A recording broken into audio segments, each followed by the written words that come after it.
Olá, bom dia. Esta semana estamos estudando o capítulo 23 do Evangelho segundo o Espiritismo, denominado Estranha Moral. E neste capítulo há alguns ensinos de Jesus que nos causam certa estranheza pela maneira como eles foram escritos. Então hoje nós vamos analisar uma dessas assertivas de Jesus, porque precisamos compreender o que realmente ele quis nos dizer quando afirmou: se alguém vem a mim e não odeia o seu pai e a sua mãe, a sua mulher e seus filhos, a seus irmãos e suas irmãs, mesmo a sua própria vida, não pode ser meu discípulo. E quem quer que não carregue a sua cruz e me siga, não pode ser meu discípulo. Assim, aquele dentre vós que não renunciar a tudo o que tem, não pode ser meu discípulo. Está em Lucas 14, 25 a 27 e 33. E Mateus nos relata esta mesma passagem, mais ou menos com as mesmas palavras ditas por Lucas, acrescentando ao que Lucas tinha dito, que Jesus afirmou ainda: vim para lançar fogo à terra. E o que desejo, senão que ele se acenda? Tenho de ser batizado com o batismo, e quanto me sinto desejoso de que ele se cumpra. Então, quando nós lemos essas afirmativas de Jesus, ficamos a pensar qual o sentido, o que querem nos dizer essas palavras. Queremos compreendê-las, porque são afirmativas tão duras, tão difíceis de entender, afirmativas que não acham coerência com a doutrina do Cristo, que é toda baseada no amor. Nos perguntamos então, será que Jesus, sendo um pacifista, pregando uma doutrina toda de amor e de paz, realmente teria dito essas palavras?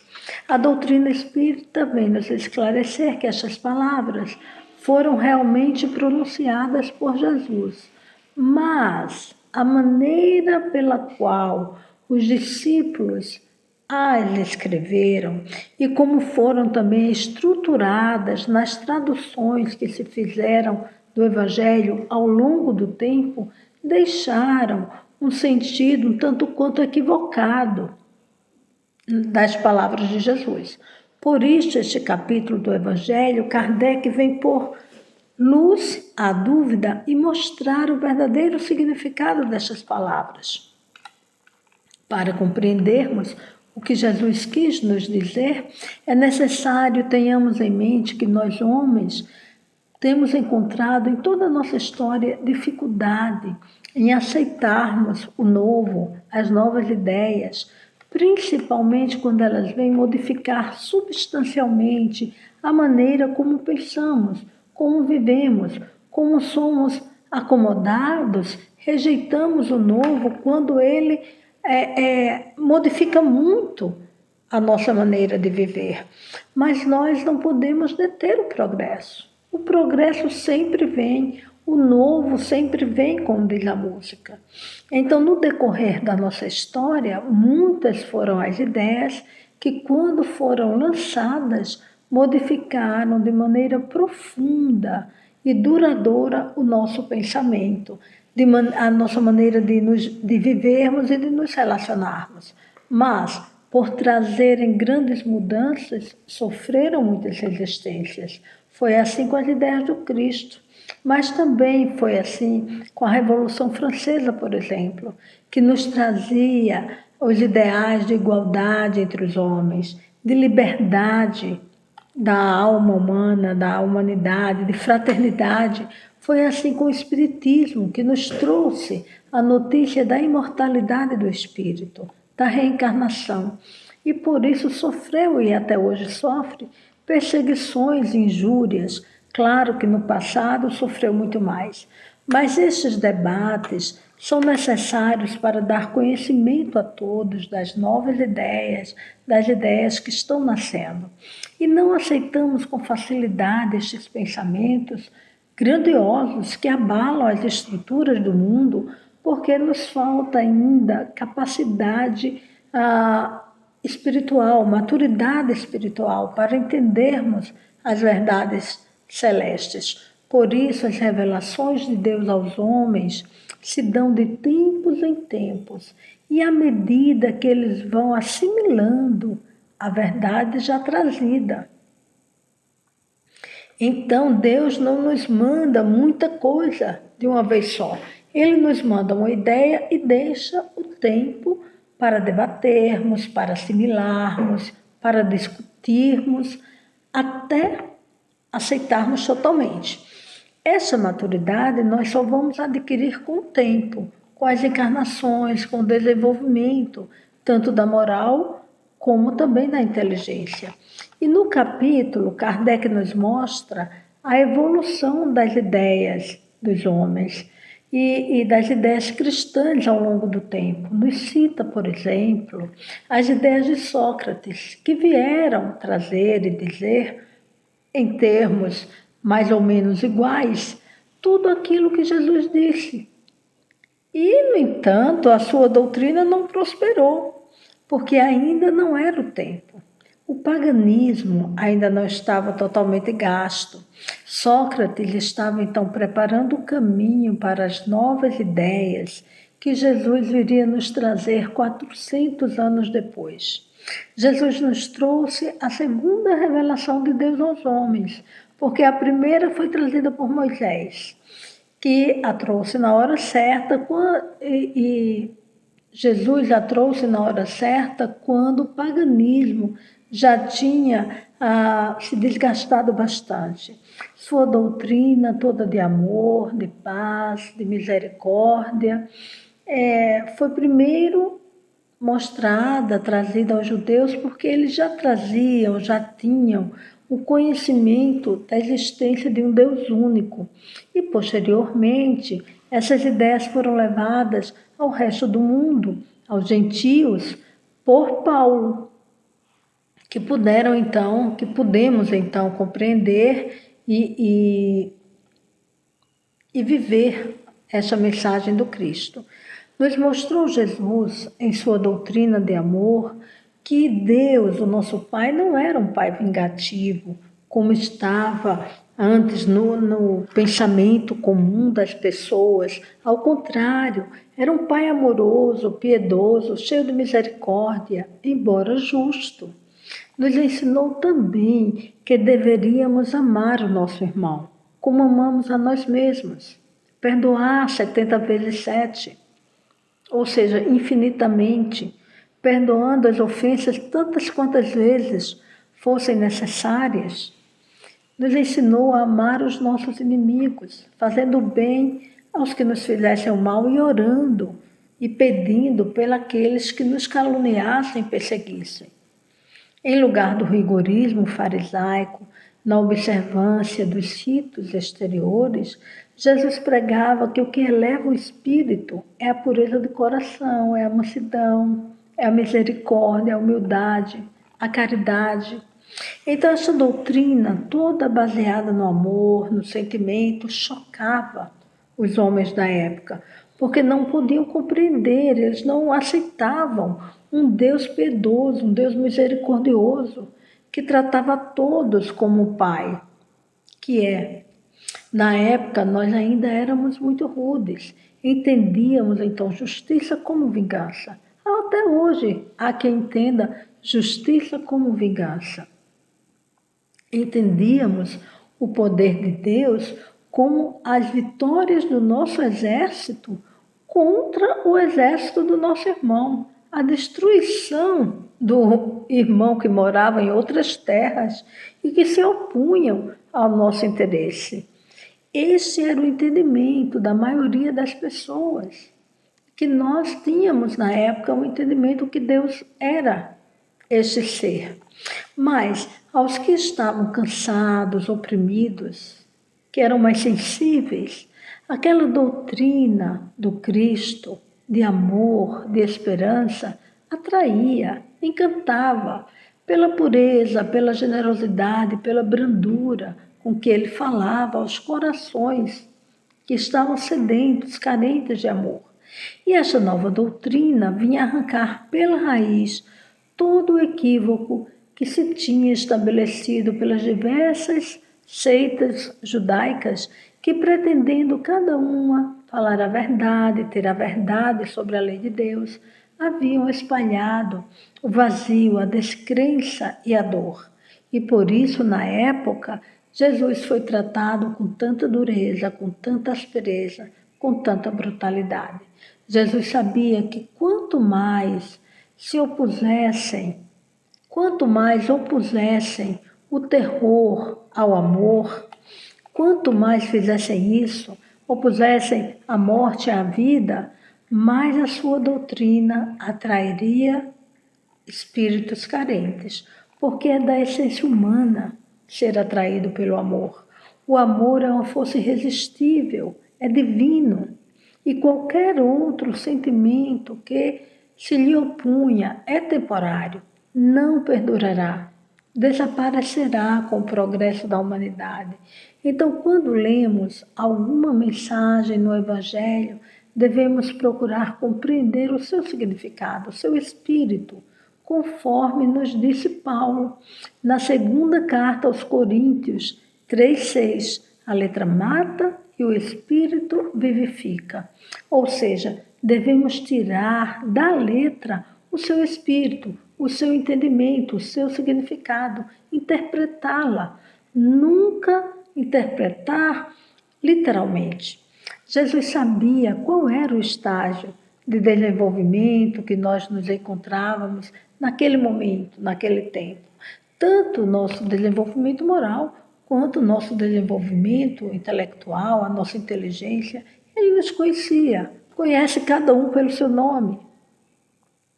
E ele sabia que depois da sua partida, nós não iríamos imediatamente nos transformar nos seres amorosos que seremos um dia. Era necessário o concurso do tempo, era necessário as reencarnações, o amadurecimento daqueles espíritos para então nos transformarmos. Então hoje, agora, já mais amadurecidos, mais inteligentes, mais desenvolvidos espiritualmente, podemos compreender aqueles valores, aqueles sentimentos que Jesus nos orientou a desenvolvermos.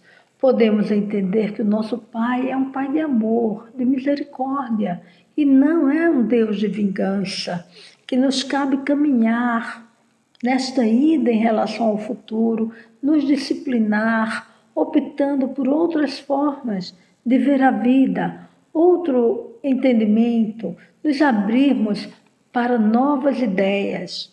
Então, a palavra odiar na língua que o Cristo falava, no aramaico e na maneira como ele falava, não significava um sentimento oposto ao amor.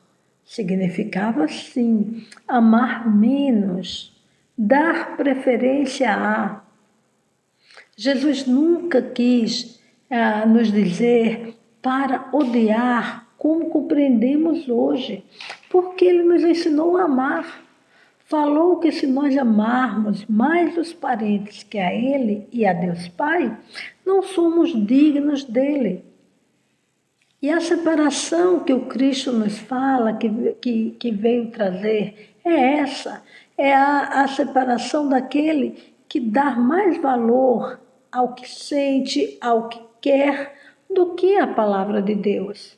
A espada que ele nos fala, hoje sabemos, que é a separação do homem antigo do homem novo, do entendimento de um Deus vingativo ao entendimento de um Deus amoroso, de justiça e misericórdia.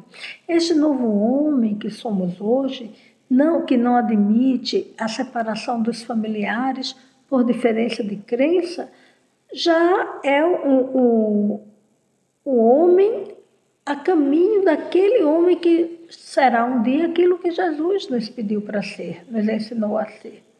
Hoje nós vemos várias famílias em que há 4 membros e há 2 religiões diferentes, há 3 religiões diferentes entre eles e que podem conviver, que convivem, sabendo que todas as religiões levam ao bem.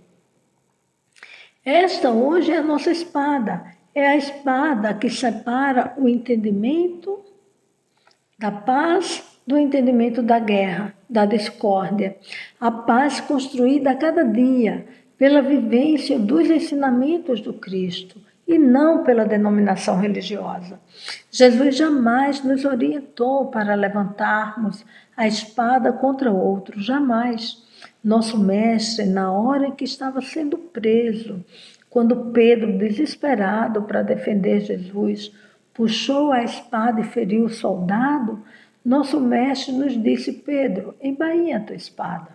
Aquele que ferir pela espada perecerá. E curou o soldado imediatamente.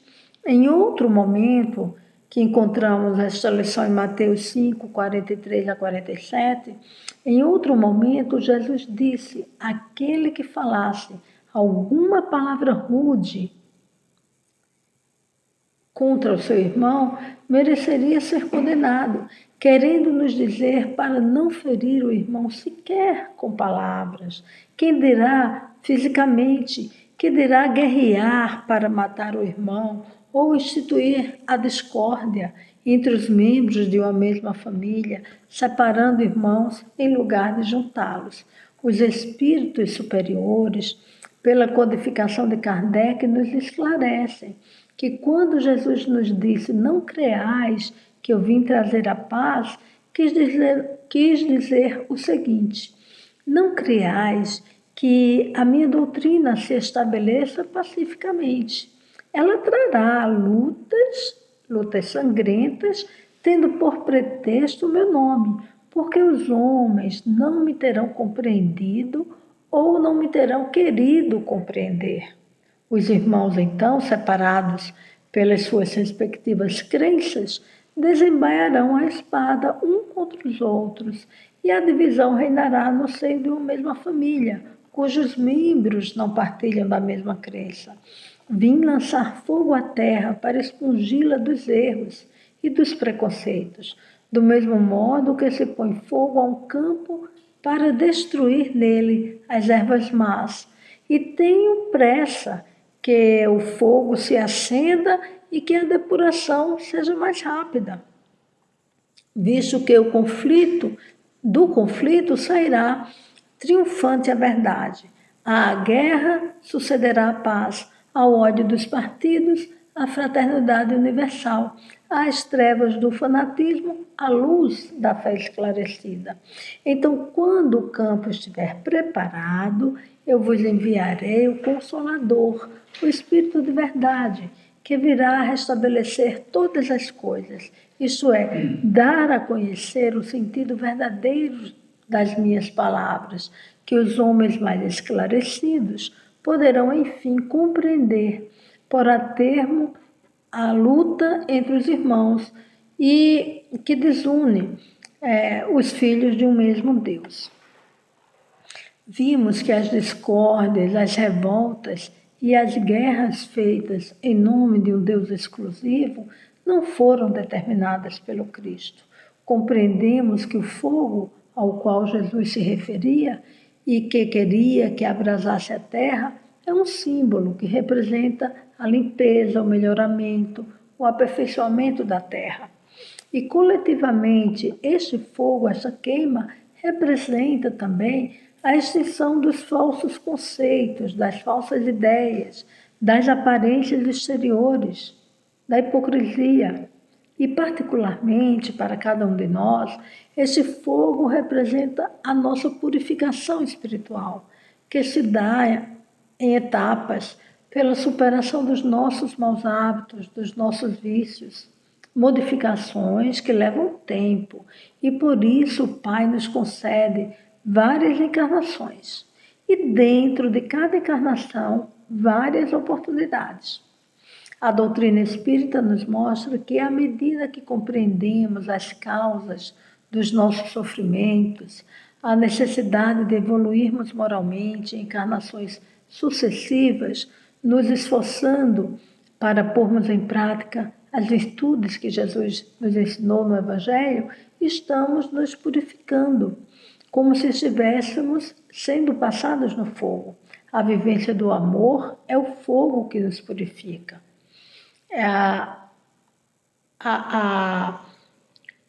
Aprendermos a sermos mais humildes e menos orgulhosos é um fogo que nos purifica.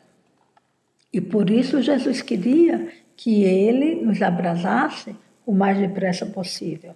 Dessa forma, agora que já compreendemos o que Jesus quis nos dizer quando afirmou: não vim trazer a paz à terra, mas a divisão ou a espada, sabendo que muitos ainda não compreendem, ainda não têm a maturidade para entender a sublimidade do amor, vamos nos esforçar para termos mais paciência e tolerância com os nossos irmãos ainda um pouco imaturos, porque cada um compreende a seu tempo e Deus concede inúmeras oportunidades a cada um de nós. A nossa luta hoje é de ordem moral, é a luta para nos aperfeiçoarmos. A espada que nos separa hoje, que divide de um lado os que escutam a mensagem do Cristo e de outro que escutam e aceitam, e de outro os que não querem vivenciá-la, que escutam, mas não procuram pôr em prática as lições do Evangelho. Então precisamos romper essa separação, trazermos os irmãos para vivermos o Evangelho, procurando ensinar pelo exemplo a doutrina de Jesus, a doutrina que ele nos deixou, limpando no fogo, não é? No nosso testemunho diário, as nossas pequenas atitudes, transmitindo aos que se aproximam de nós uma palavra fraterna, de aceitação, de bom ânimo, de alegria, a fim de que a paz que Jesus veio nos trazer há 2000 anos, mas que ainda não pôde se estabelecer entre nós, possa então mais rápido se estabelecer na terra, e que a divisão, que a espada não prevaleçam entre os filhos de um mesmo Pai. Que Jesus nos abençoe e nos ajude em nosso intento. Obrigada a todos.